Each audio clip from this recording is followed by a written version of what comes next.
आयोजक cotton king, India's leading menswear brand in 100% cotton.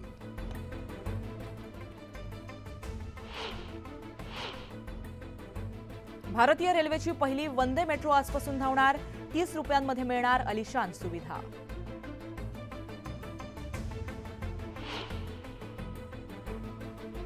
मंकीपॉक्सचा पहिला रुग्ण मिळाल्यानंतर बंगळुरू विमानतळावर हाय अलर्ट जारी। बंगळुरू विमानतळावर प्रवाशांची चाचणी, प्रोटोकॉलचं पालन करणं अनिवार्य।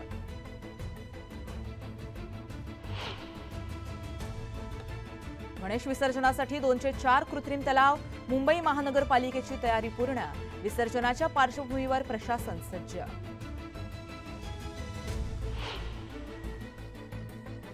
पुण्यातील वैभवशाली विसर्जन मिरवणुकीसाठी वाहतुकीत मोठा बदल। प्रमुख रस्त्यांसह इतर 17 रस्ते वाहतुकीसाठी राहणार बंद।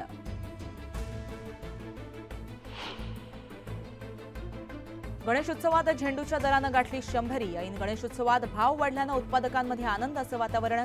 मात्र पावसामुळे झेंडूच्या उत्पादनात घट।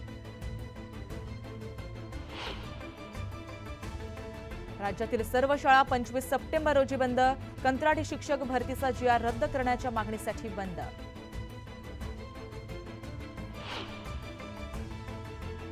वीज चोरी झाल्यास आता अधिकाऱ्याला जबाबदार धरण्यात येणार। हायकोर्टाचे महावितरणला महत्त्वपूर्ण आदेश।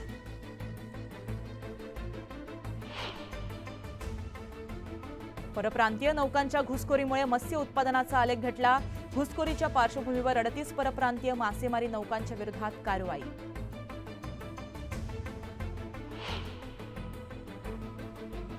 लालबागच्या राजाच्या चरणी भरभरून दान। 8व्या दिवशी तब्बल 73 लाखांची रक्कम, तर सोने आणि चांदीचे दागिने सुद्धा बाप्पा चरणी अर्पण।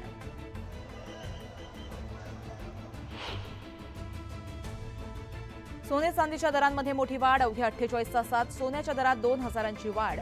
चांदीचे दरही 4000नी वाढले।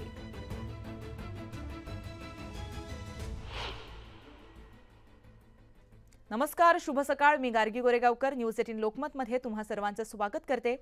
तर राज्यामध्ये सध्या गुंड पुंड उदंड झाल्याचं चित्र दिसून येतंय। जालन्यात दिवसाढवळ्या गोळीबाराच्या घटना घडल्यात, तर पुण्यातही गेल्या 48 तासात गोळीबाराच्या 2 घटना घडल्यात। पाहूयात। जालना जिल्ह्यातल्या परतूर शहरात जुन्या बाजारातून शनिवारी एका गटानं घरावर गोळीबार केल्याची घटना घडली आहे। एक जण बंदुकीनं गोळ्या झाडतोय, तर एकाच्या हातात तलवार असल्याचं सीसीटीव्ही फुटेजमध्ये दिसून येत आहे। दिवसाढवळ्या झालेल्या या गोळीबाराच्या घटनेमुळे खळबळ उडाली। या प्रकरणी पोलीस तपास सुरू असल्याची माहिती मिळते। तर दुसरीकडे खानापूर जवळील घेरा सिंहगड गावच्या हद्दीमध्ये सामरेवाडी इथं अंधाधुंद गोळीबाराची घटना घडली। यात एकाचा मृत्यू तर एक जण गंभीर जखमी झाला। पुण्यात गेल्या 48 तासात गोळीबाराच्या 2 घटना घडल्यात। राज्यात पोलिसांचा धाक संपलाय का, असा प्रश्न या घटनांमुळे उपस्थित केला जातोय। पुणे, पिंपरी चिंचवड या भागांमध्ये दिवसेंदिवस गुन्हेगारी वाढत असल्याचं चित्र दिसून येत आहे। कोयता गँगची दहशत, मारामाऱ्या, हत्यांच्या घटनांनी मोठ्या प्रमाणात कळस गाठलाय आणि आता पुन्हा एकदा प्रत्यय तो पुण्यामधून समोर आलाय। पाहूयात। पिंपरी चिंचवडमध्ये वाहनांच्या तोडफोडीचं सत्र अद्यापही सुरूच आहे। सांगवी पोलीस स्टेशनच्या हद्दीत गावगुंडांनी 15 ते 20 वाहनांची तोडफोड केली। तोडफोडीची घटना सीसीटीव्हीत कैद झाली आहे। तोंडाला मास्क लावून आलेल्या गुंडांनी या वाहनाची तोडफोड करत दहशत पसरवण्याचा प्रयत्न केला। या तोडफोडीनं पुन्हा एकदा सर्वसामान्य नागरिकांचं मोठं नुकसान झालंय। पिंपळे गुरव भागातील मयुरीनगर परिसरात पहाटे 4 वाजण्याच्या सुमारास ही घटना घडली। या घटनेची माहिती मिळताच सांगवी पोलिसांनी तपास सुरू केलाय। पिंपरी चिंचवड शहरामध्ये याआधी देखील अनेकदा वाहनांच्या तोडफोडीच्या घटना घडल्या आहेत। एकीकडे गणेशोत्सवाचा उत्साह शिगेला असताना ही घटना घडल्यानं नागरिकांमध्ये भीतीचं वातावरण आहे। पोलिसांनी आरोपींवर कठोर कारवाई करावी अशी मागणी करण्यात येते। नांदेडमध्ये लाडक्या बहिणींचा देवाभाऊ कार्यक्रमात एकच गोंधळ उडाल्याचं पाहायला मिळालं। यावेळेस झालेल्या साडी वाटप कार्यक्रमात महिलांची एकच झुंबड उडाली आणि या साडी वाटपाऐवजी साडी लुटण्याचा कार्यक्रम झाला।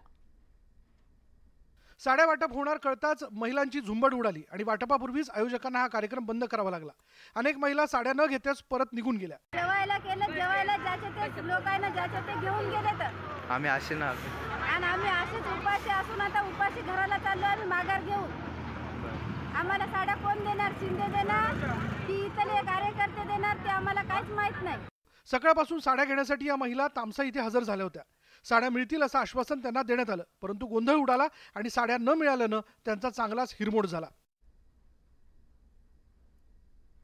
गेल्या अनेक वर्षापासून राज्य सरकारी कर्मचारी जुन्या पेन्शनच्या योजनेसाठी आग्रही आहेत। या प्रश्नी आंदोलनही करण्यात आलं।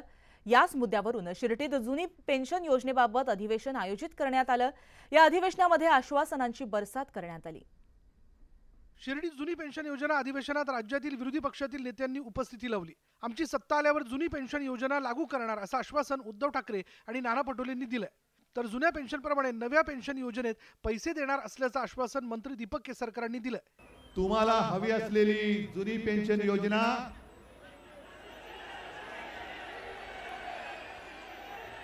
कशी जशीच्या तशी अंमलात आल्याशिवाय राहायचं नाही। महाराष्ट्रामध्ये आमचं सरकार आल्यानंतर पहिल्याच कॅबिनेटमध्ये जुनी पेन्शन योजना आम्ही लागू करू। राज्य शासनाने ही जबाबदारी घेतलेली आहे की आपल्याला जुन्या पेन्शनमध्ये जेवढे पैसे मिळत होते तेवढेच पैसे नवीन पेन्शनमध्ये सुद्धा मिळतील। गेल्या अनेक वर्षांपासून राज्यात जुन्या पेन्शनचा मुद्दा गाजतोय। त्यातच या निवडणुकीत तोंडावर सत्ताधारी आणि विरोधकांनी सरकारी कर्मचाऱ्यांना गोंजारायला सुरुवात केली आहे। त्यामुळे विधानसभा निवडणुकीत सरकारी कर्मचारी काय भूमिका घेतात याची उत्सुकता आहे।